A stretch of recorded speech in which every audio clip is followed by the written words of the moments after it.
Alhamdulillah wassalatu wassalamu ala Rasulillah wa ala alihi wa sahbihi wa mawalah wa la hawla wa la quwwata illa billahi wa ba'd. Alhamdulillah, di pagi ini kita bisa duduk kembali untuk bertalabul ilmi. Ada satu ayat di dalam surah At-Taubah 24. Allah Subhanahu wa taala berfirman, "Qul in kana aba'ukum wa abna'ukum wa ikhwanukum wa ajwajukum wa ashiratukum wa amwalun iqtaraftumuha wa tijaratun tahshawna kasadaha wa masakinu tardawnaha ahabba ilaikum minallahi wa rasulihi wa jihadin fi sabilihi fatarabbasu hatta ya'tiyallahu bi amri wallahu la yahdil qaumal fasikin." Katakanlah wahai Muhammad, jika bapa-bapakmu, anak-anakmu, saudara-saudaramu, istri-istrimu, bahkan keluargamu, harta kekayaan yang kamu usahakan, perdagangan yang kamu khawatirkan kerugiannya, atau rumah-rumah tempat tinggal yang kamu sukai, itu semua lebih kamu cintai daripada Allah dan Rasulnya serta jihad di jalannya, maka tunggulah sampai Allah memberikan keputusannya, dan Allah tidak memberi petunjuk kepada orang-orang fasik. Ma'asyiral muslimin, jamaah salat subuh yang dimuliakan Allah Azza wa Jalla, At-Taubah ayat 24 ini memberikan pelajaran kepada kita tentang seagung-agungnya makna cinta, semulia-mulianya makna cinta. Apa itu? Cinta kepada Allah Subhanahu wa taala, dan dia tidak mendahulukan Allah dari yang lainnya. Perhatikan ayat ini semua bicara soal kecintaan manusia kepada selain Allah Subhanahu wa taala. Apakah itu cinta seorang anak kepada bapa, atau orang tua kepada anak, atau sesama saudara, atau cinta seorang suami kepada istri, atau sebaliknya, atau cinta kita kepada keluarga, harta, perdagangan, rumah, tempat yang kita tinggali, dan begitu seterusnya. Ini bicara soal tabiat manusia. Manusia itu pasti dicintakan kepada perkara-perkara ini. Al-Imam Asy-Syafi'i rahimahullahu ta'ala menyebutkan dalam diwannya satu bait syair yang cukup bagus ini. Apa kata beliau? "Ta'sil ilaha wa anta taz'amu hubbahu, hadza la umruka fil qiyasi shani'. Lau kana hubbuka sadiqan la ata'tahu, innal muhibba liman yuhibbu muti'u." Kata Imam Syafi'i rahimahullahu ta'ala, ta'sil ilaha wa anta taz'am hubbahu. Anda senantiasa bermaksiat kepada sesembahanmu, sementara Anda sendiri mengklaim bahwa Anda mencintainya. Hadza la umruka fil qiyasi syani'. Kata beliau,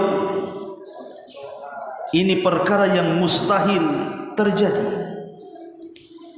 Sebab lau kana hubbuka sadiqan la ata'tahu, kalaulah cintamu jujur lagi benar, pasti engkau akan mematuhinya. Innal muhibba liman yuhibbu muti'u. Karena biasanya orang yang mencintai itu pasti patuh kepada orang yang dicintai.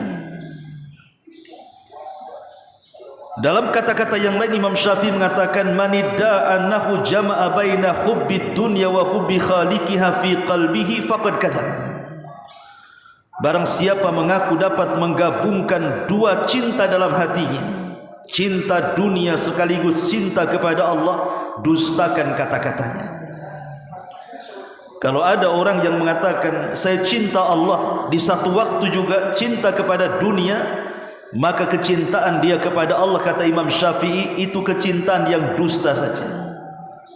Karena tidak boleh mensejajarkan kecintaan Allah kepada makhluknya, apalagi sampai mendahulukan kecintaan kita kepada makhluk dibandingkan Khaliknya. Ma'asyiral muslimin yang dimuliakan Allah Subhanahu wa ta'ala, dalam ayat surah At-Taubah ayat 24 ini Allah Subhanahu wa ta'ala memulakan dengan kalimat Kul in kana aba'ukum. Katakan ya Muhammad, jika bapak-bapak kalian lebih kalian cintai. Siapa yang tidak cinta dengan orang tua kita? Semua pasti cinta kepada orang tua kita, karena ini cinta yang bersifat naluri. Yang namanya seorang anak itu pasti cinta orang tuanya. Makanya banyak kemudian anak-anak itu yang tertular tabiat-tabiat orang tuanya. Betapa banyak kemudian senakal-nakalnya anak kepada orang tua, terkadang dalam hati kecilnya ada kecintaan seorang anak itu kepada orang tua. Mustahil, itu naluri masalahnya. Kemudian Allah Subhanahu wa ta'ala mengatakan wa abna'ukum, dan anak-anak kalian. Cinta orang tua kepada anak juga merupakan naluri manusia. Bagaimana tidak? Jangan kita bicara kita, Nabi SAW saja saat meninggal Ibrahim, putra beliau dari Maria Kibtiyah, itu menangis, meneteskan air mata karena kecintaannya kepada putranya. Sampai Abdurrahman bin Auf radhiyallahu an bertanya akan tangisan Nabi SAW. Maka Rasul SAW mengatakan kepada Abdurrahman bin Auf, ya Abdurrahman, innal aina la tadma wa innal qalba la tahzan wa inna bi firaqika ya Ibrahim la mahzunun wa la naqulu illa ma yarda rabbuna. Kata Nabi SAW, ya Abdurrahman, namanya mata itu bisa mengeluarkan air mata, hati itu bisa bersedih, dan perpisahanku dengan Ibrahim itu sungguh menyesakkan dada. Akan tetapi aku, kata Rasul, tidak mungkin mengucapkan sesuatu kecuali apa yang Allah redai saja. Dan ini adalah tangisan rahmat, cintaku kepada putraku Ibrahim. Artinya seorang bapak ataupun ibu mencintai anak itu naluri. Memang nalurinya seperti itu. Namanya buah hatinya, gimana tidak cinta? Betapa banyak karena kecintaan orang tua kepada anak, anak salah saja kadang-kadang dibela dia. Ini dia punya anak, bertekak pula dengan anak tetangga. Jelas-jelas anaknya yang salah, anak tetangga pula diomelinya. Itu karena kecintaan orang tua kepada anaknya. Lebih daripada itu, terkadang bertekak pula dia dengan orang tua tetangganya kan. Ini anaknya sudah salaman, orang tuanya dendam setengah mati sampai 7 turunan. Lah ini kan terjadi, itu cinta naluri namanya. Kemudian Allah Subhanahu wa ta'ala mengatakan wa ikhwanukum, dan juga saudara-saudara kalian. Maksudnya kerabat-kerabat kita. Ini juga lumrah. Bagaimanapun dalam kehidupan kita, terkadang kita cinta kepada saudara itu melebihi yang lainnya. Terkadang kita membantu mereka, menolong mereka, membela mereka, dan begitu seterusnya. Kemudian Allah mengatakan wa azwajukum, dan pasangan-pasangan kalian. Karena Allah Subhanahu wa ta'ala yang mengikat, dan ini sebuah keajaiban. Bagaimana seorang laki-laki yang tidak kenal wanita, wanita yang tidak kenal laki-laki, kemudian menikah. Tiba-tiba kemudian muncul perasaan sayang, perasaan cinta. Ya, karena itu mukjizat dari Allah Subhanahu wa ta'ala. Wa ja'ala bainakum mawaddata wa rahmah. Allah jadikan yang namanya perasaan cinta dan sayang itu, dan itu keajaiban pernikahan. Namanya suami pasti sayang istri, begitu juga sebaliknya. Kemudian Allah mengatakan wa ashiratukum, dan keluarga kalian. Siapa yang tidak cinta keluarga? Betapa banyak kalau seandainya ada di antara keluarga kita berkasus, terkadang kita ingin membelanya, mengeluarkan harta untuk mengambil pengacara, mengeluarkan dari penjara dan begitu seterusnya, karena kecintaan kita kepada keluarga. Kemudian Allah mengatakan wa amwalun iqtaraftumuha, dan harta-harta yang kalian khawatirkan kerugiannya. Siapa tidak cinta dengan harta? Orang itu semua dicintakan dengan harta.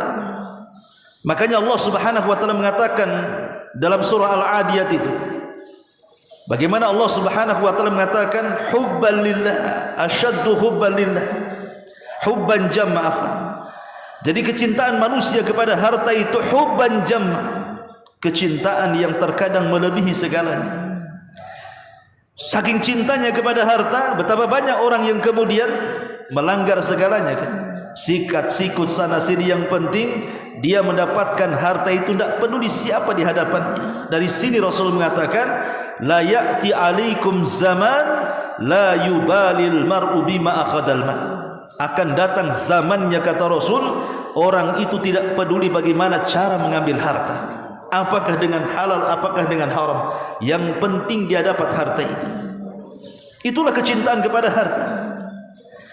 Padahal sesungguhnya kata para ulama, kalau kita cerita harta itu, hakikatul mal, hakikat mal itu adalah at-tajmi' wa tafriq.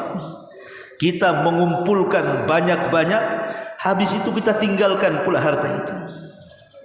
Coba renungkan ikhwatu fiddin, logika saja. Ada orang yang mencari harta itu sejak muda. Dia punya cita-cita, kalau dia punya rumah, kalau dia punya kendaraan, kalau dia punya tanah luas dan begitu seterusnya. Setelah dia tua, anggaplah cita-citanya terpenuhi.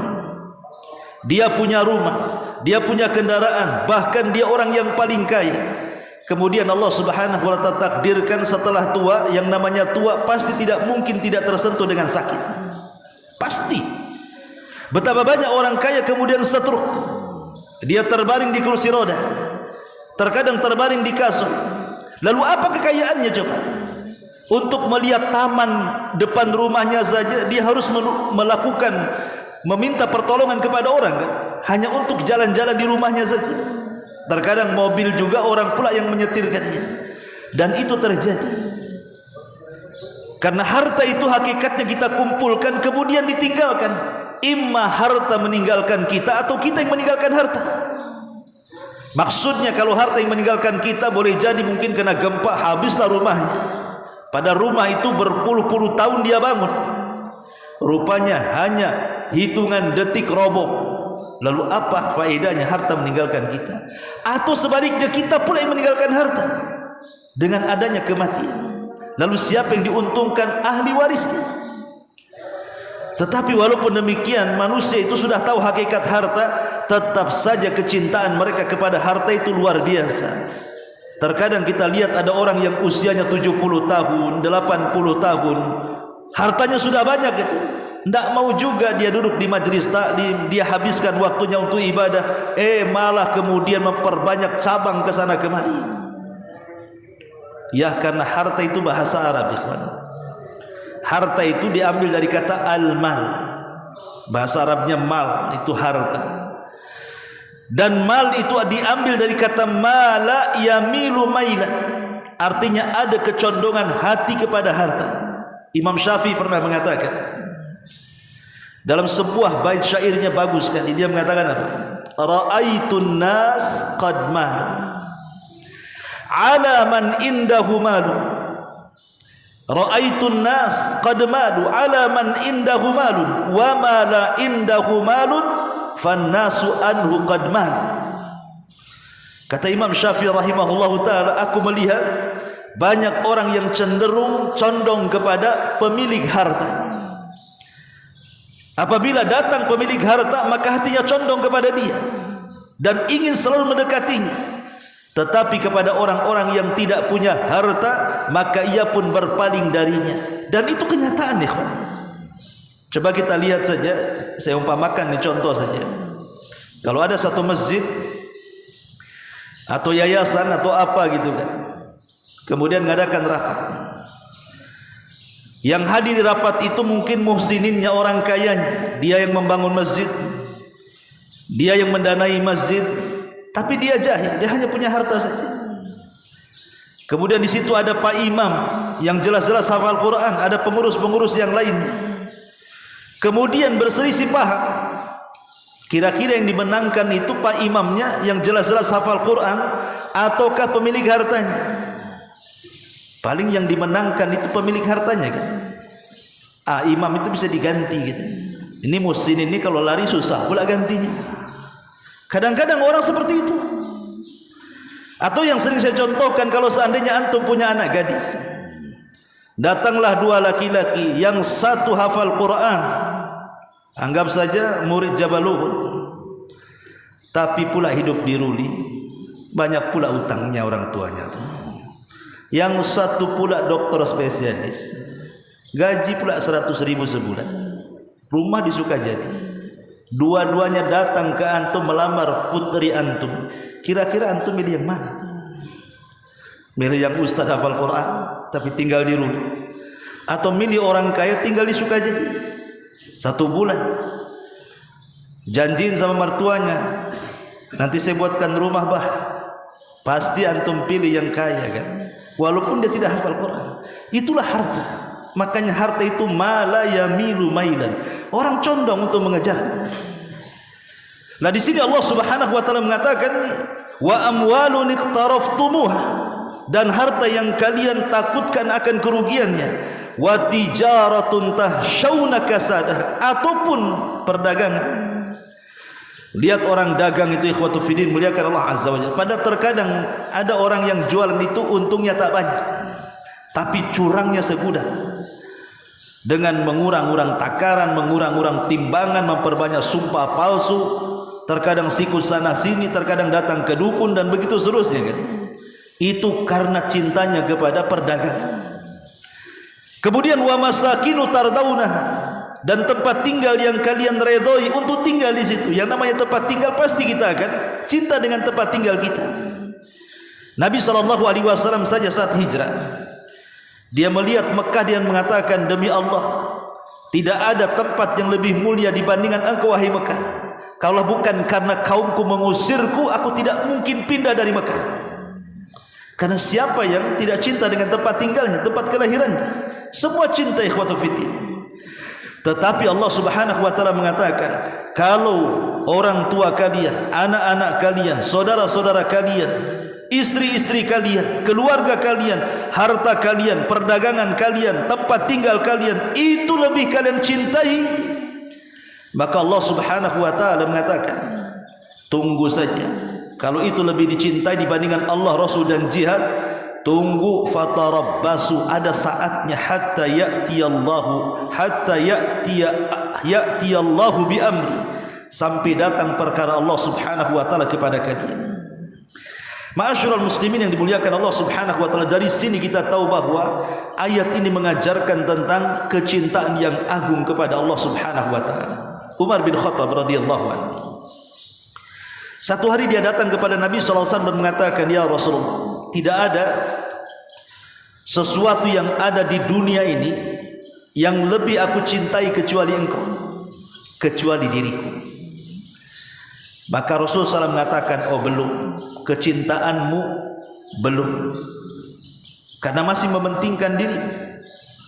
Padahal Umar mengatakan, Rasul kalau mau dirinci itu, Rasul, engkau lebih aku cintai dibandingkan istriku, dibandingkan anakku, dibandingkan hartaku, dibandingkan perniagaanku, dibandingkan semuanya yang ada di dunia ini, kecuali aku saja. Aku tidak bisa melebihkan diriku dibandingkan dirimu. Itu kata-kata Umar. Tapi Rasul mengatakan, belum, engkau belum mencintaiku, sampai engkau mengatakan aku lebih dicintaimu dibandingkan dirimu sendiri. Maka Umar bin Khattab radhiyallahu mengatakan, kalau begitu wahai Rasul, aku lebih mencintaimu dibandingkan diriku. Kata Rasul, al-an ya Umar, al-an ya Umar. Sekarang betullah kecintaanmu, betullah kecintaanmu kepadaku. Artinya kalau seandainya masih mementingkan diri sendiri dibandingkan Allah dan Rasulnya, maka itu disebut cinta palsu.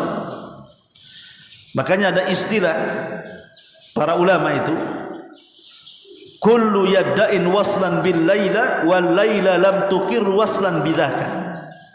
Terkadang ada orang yang mengaku kekasihnya Laila, tetapi setelah dikonfirmasi si Laila itu, dia pula berlepas diri dari kecintaannya. Makanya ada istilah, perkara itu bukan bagaimana caranya kita mencintai, tapi bagaimana caranya kita dicintai. Sebab kalau hanya sekedar mencintai, saya cinta kepada si fulan, apakah si fulan cinta dengan saya? Belum tentu. Tapi kalau seandainya si fulan mencintai kita, jawabannya ada pada kita. Apakah kita mencintai atau tidak? Artinya bahwa kalau kita mengatakan saya mencintai si fulan, itu namanya bertepuk sebelah mata. Tapi kalau dia mencintai kita, itulah bertepuk dua-duanya. Lah begitulah caranya.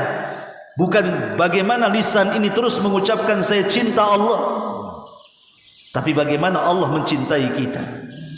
Al-Imam Ibnul Qayyim rahimahullahu ta'ala dalam kitabnya Madarijus Salikin ada perkataan bagus. Beliau mengatakan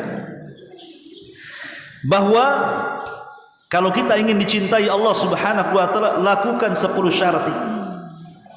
Yang pertama, qiraatul Qur'ani bitadabburi wa tafahumi lima'aniha wa ma'urida bihi. Bacalah Al-Quran, tapi bukan hanya dibaca Quran, pahami juga Quran itu, renungkan Quran itu. Makanya ada istilah fahmul hudud khairun min fahmi al-huruf. Fahmul hudud khairun min fahmil huruf.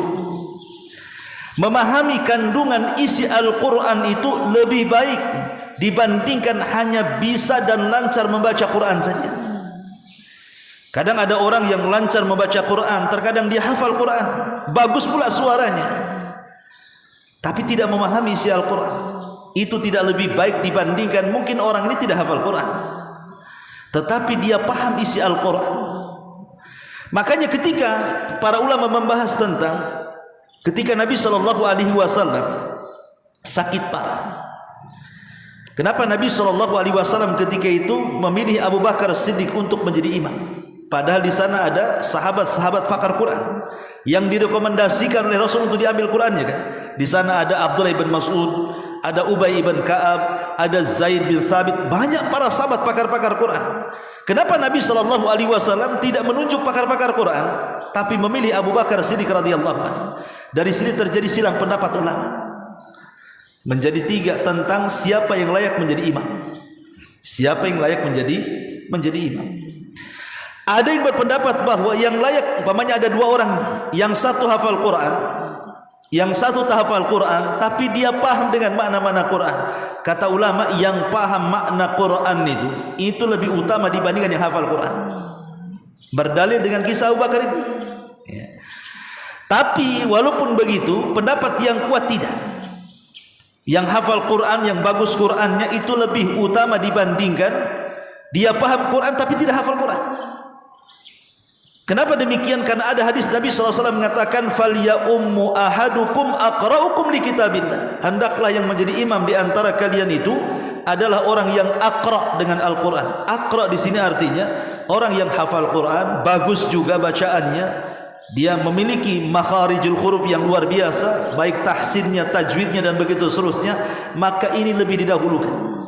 Ini soal menjadi imam. Saya tidak membahas fikih masalah siapa yang layak jadi imam. Tetapi ketika para ulama ada yang memahami bahwa yang layak jadi imam itu seorang alim walaupun tidak hafal Quran dibandingkan dia tidak alim tapi hafal Quran, menunjukkan apa? Menunjukkan bahwa Al-Quran itu bukan hanya sekedar dihafal. Makanya Abu Bakar layak menjadi imam dibandingkan yang lainnya. Maka ini penting, ini yang pertama. Yang kedua, kata beliau, at-taqarrub ilallah bin nawafil ba'dal faraid. Kalau kita ingin dicintai Allah, perbanyak salat-salat sunnah. Ingat ada hadis kursi yang panjang sekali itu. Di antara lafaz hadis kursi itu, wa ma yazalu abdu yataqarrabu bin nawafil hatta uhibbahu. Ketika seorang hamba terus-menerus melakukan yang sunnah setelah yang wajib, maka lama-lama kata Allah, aku pun sangat mencintainya. Kalau aku sudah mencintai, aku akan menjadi matanya, aku akan menjadi telinganya, aku akan menjadi lisannya, aku akan menjadi tangan dan kakinya, dan begitu seterusnya. Dari sini menunjukkan bahwa orang yang memperbanyak sunnah setelah yang wajib itu adalah tanda bahwa Allah Subhanahu wa taala akan mencintai kita. Kemudian yang nomor 3 kata beliau, dawamu dzikrillah azza wajalla. Senantiasa banyak zikir. Yang namanya cinta dengan seseorang itu kan pasti banyak menyebutnya. Kalau antum cinta dengan seorang wanita, hanya satu-satunya lah itu wanita yang antum cintai, pasti antum akan menganggap dialah satu-satunya wanita yang ada di pikiran kita kan. Boleh jadi lewat pohon pisang kok nampak ada si dia, tiang listrik nampak pula ada si dia, orang jelek tapi dari belakang nampak pula kayak dia. Artinya terkadang kalau orang itu cinta dengan seseorang pasti akan terpikirkan, terkadang disebut-sebut. Karena siapa yang banyak mencintai pasti banyak menyebutnya. Lah tanda ketika kita cinta kepada Allah Subhanahu wa taala, maka dengan berzikir banyak menyebut-nyebut namanya.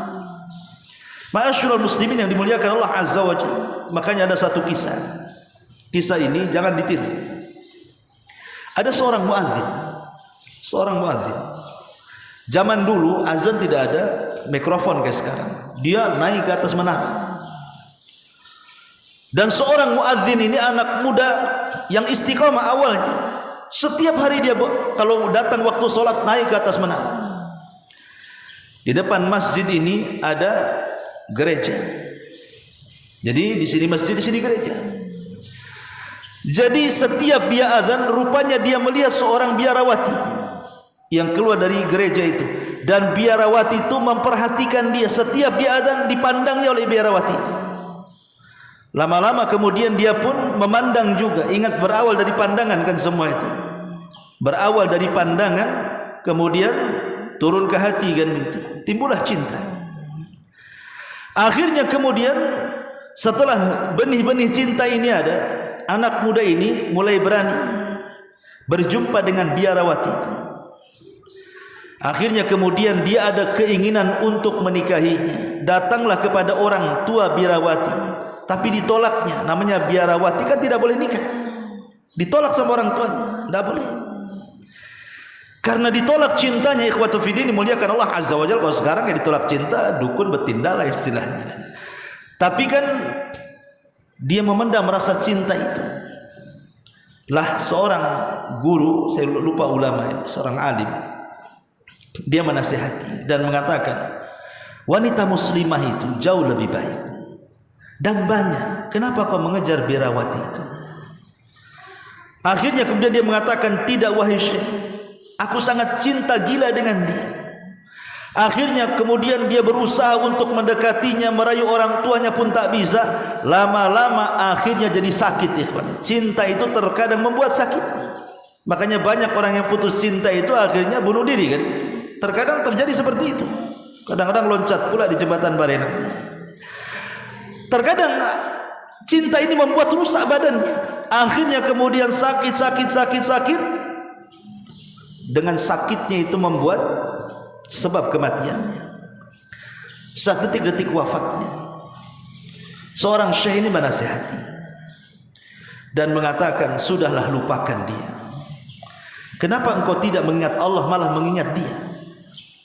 Sebab ditalkin la ilaha illallah itu tidak mau menyebut la ilaha illallah, makanya disebut pula wanita itu.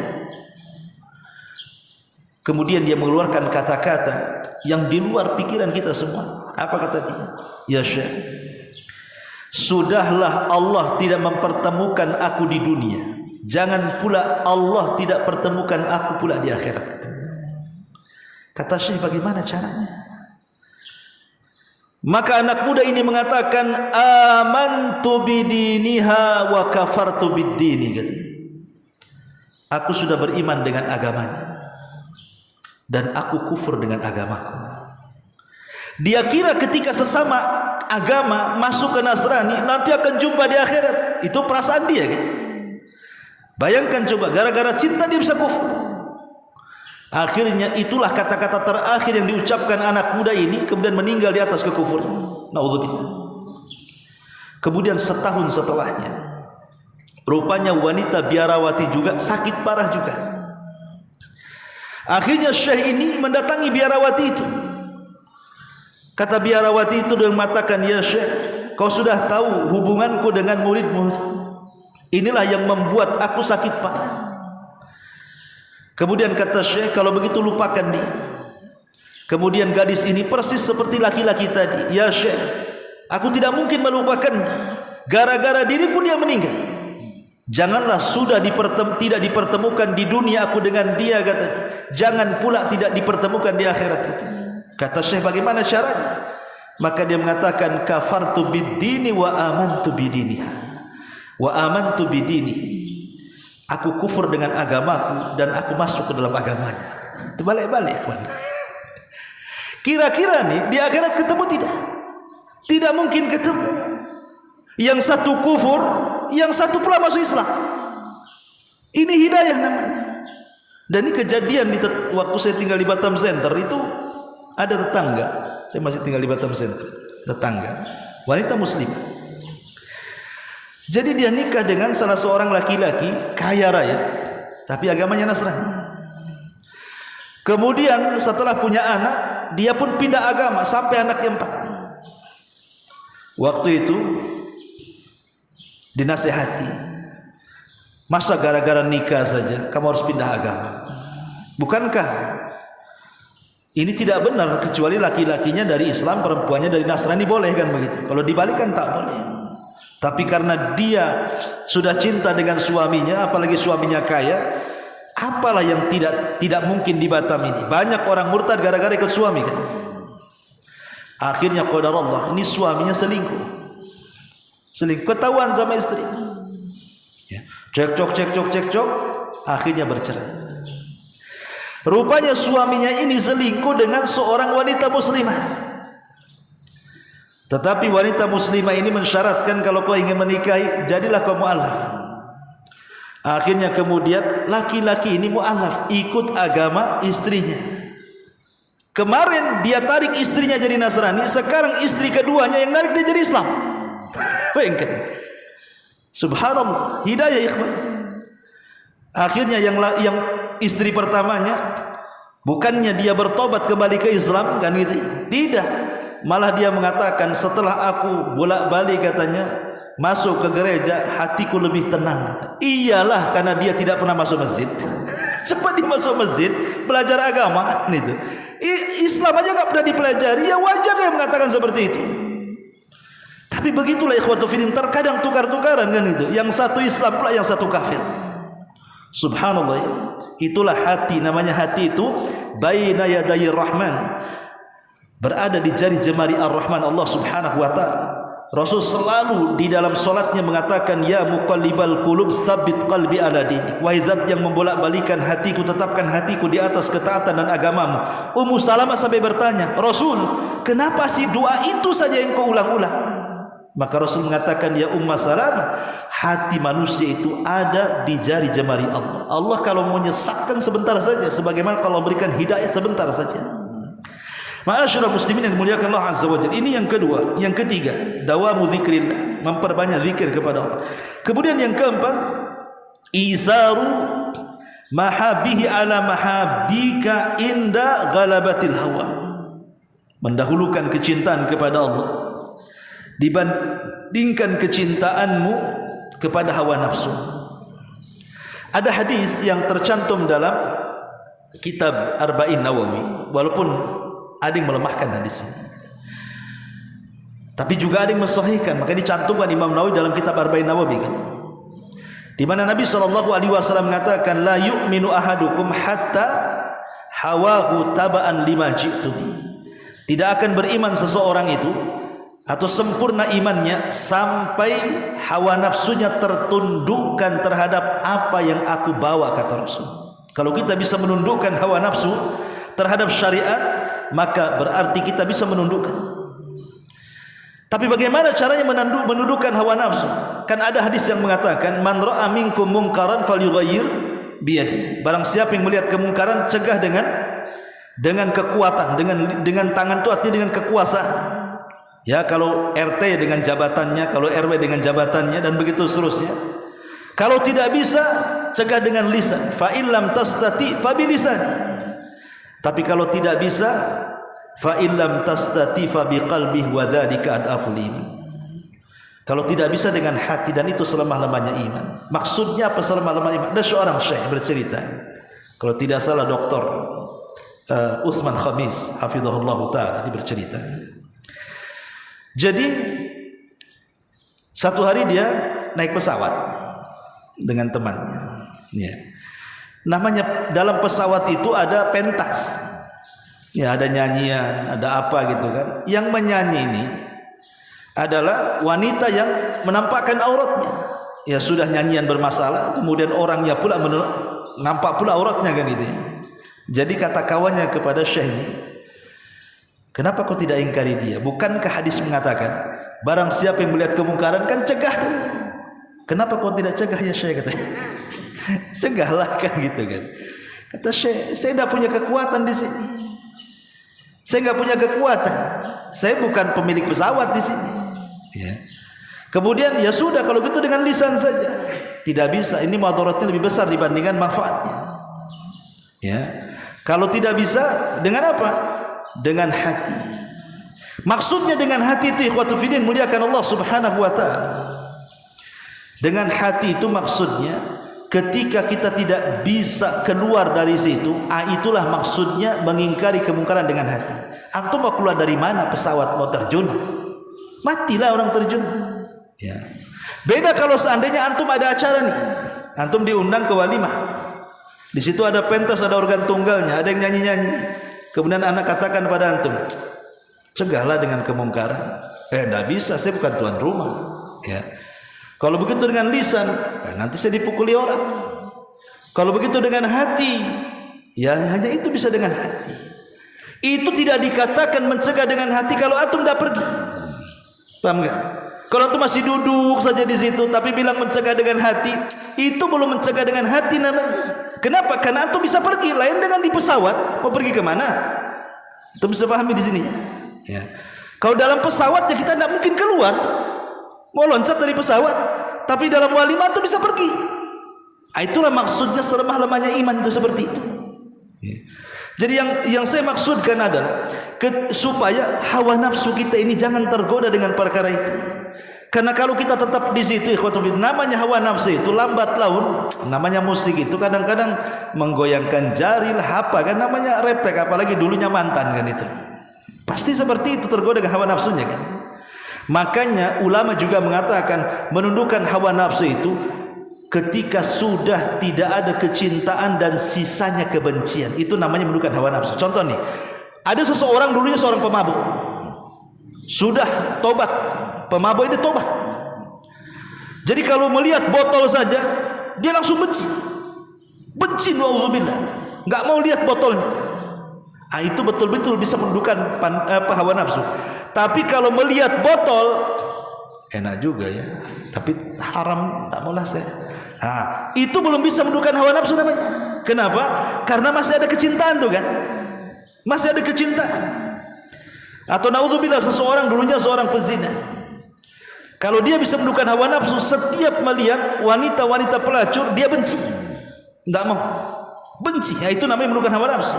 Tapi kalau melihat wanita cantik, ingat dulu, enak juga, tapi kata Ustaz haram, tidak bisa. Itu namanya belum bisa menundukkan hawa nafsu. Kenapa? Karena masih ada kecintaan di sini. Lah di sini kata Al-Imam Ibnu Qayyim rahimahullahu taala, ketika kita bisa menundukkan hawa nafsu dan hanya mencintai Allah Subhanahu wa taala, itulah apa tanda-tanda kalau kita ini dicintai Allah Subhanahu wa taala. Kemudian yang kelima, karena waktu juga, mutala'atul qalbi li asma'ihi wa sifatihi. Hati senantiasa terpaut dengan nama-nama Allah dan sifat-sifatnya. Kemudian yang keenam, musyahadatu barrahu wa ihsanahu wa alaihi wa ni'amahul batinata wa zahirata. Menyaksikan bagaimana kebaikan Allah kepada kita. Allah sudah menciptakan kita, memberikan rizki kepada kita, memberikan banyak nikmat kepada kita. Kalau itu direnungkan, maka kita akan makin cinta dengan Allah Subhanahu wa taala. Kemudian yang nomor 7, berusaha untuk inkisarul qalbi, Betul-betul hati ini menundukkan dengan cara apa? Dengan cara melembutkannya. Ingat kematian, ingat akhirat, ingat azab, dan begitu seterusnya. Kemudian yang nomor 7, yang nomor 8, al-khalwatu bihi. Waqta nuzulil ilahi limunajatihi wa tilawati kalami. Bersendirian dengan Allah di waktu Allah turun. Di waktu Allah turun. Jadi setiap malam di sepertiga malam akhir itu Allah mengundang kita, ikhwan. Mengundang kita agar kita berkhalwat bersendirian kita dengan Allah Subhanahu wa taala. Kalau saya analogikan seperti ini. Pamannya Pak Wali. Pak Wali Kota antum ini ajudan wali kota. Atau orang dekatnya Pak Wali lah. Pak Wali ada di Jawa, dia mau pulang ke Batam. Nelpon antum. Bang, saya besok datang jam 3. Jam 3 tolong jemput. Kira-kira nih antum jemput enggak? Jemput lah, enggak mungkin enggak jemput. Pasti antum mobil dibersihkan dulu, dikarwas dulu kan. Dikasih wangi-wangian dulu. Antum pun rapi-rapi, enggak mungkin main-main kaos saja. Ya. Pasti antum tidak mungkin tidur, takut kebablasan. Jam 12 sudah, kalau bisa minum kopi banyak-banyak kan itu. Biar jangan sampai kemudian telah jemput kan. Itu cerita Pak Wali, sebab konsekuensinya payah nih kalau tak jadi bisa dipecat saya. Kan konsekuensi seperti itu. Takut dengan Pak Wali. Pertanyaannya, kenapa orang itu bisa takut dengan manusia dan tidak takut dengan Allah? Sepertiga malam akhir itu Allah mengundang kita, menjemput kita loh ya kan? Tapi kita juga tidak mau juga datang jemputan Allah kan begitu. Kecuali Ramadan akan ada sahur atau bangun. Di luar Ramadan tidak. Kadang maaf, salat saja kita kadang-kadang tidak menghargai Allah kan. Pakaian itu pula yang jadi solat, pakaian itu pula untuk bekerja, pakaian itu pula untuk tidur, pakaian kadang-kadang nama kita bapak-bapak 1 minggu ganti kaos gak ada masalah kan. Lain dengan perempuan risih. Kalau ada orang laki-laki itu yang kadang-kadang itulah pakaian mainnya, itu pakaian kerjanya, itu pula pakaian solatnya, di mana adabnya kan? Ma'asyiral muslimin yang dimuliakan Allah Azza wa Jalla. Kemudian yang nomor 9, mujalasatul muhibbin as-sadiqin, berkawanan dengan orang-orang baik. Dan yang terakhir, muba'adatu kulli sababin yahulu bainal qalbi wa bainallahi azza wa jalla. Jauh hal-hal penyebab yang menjadikan hati kita semakin jauh dengan Allah Subhanahu wa taala. Wallahu a'lam bishawab. Subhanaka wa bihamdika asyhadu an la ilaha illa anta astaghfiruka wa atubu ilaik. Allahu ta'ala. Assalamualaikum warahmatullahi wabarakatuh.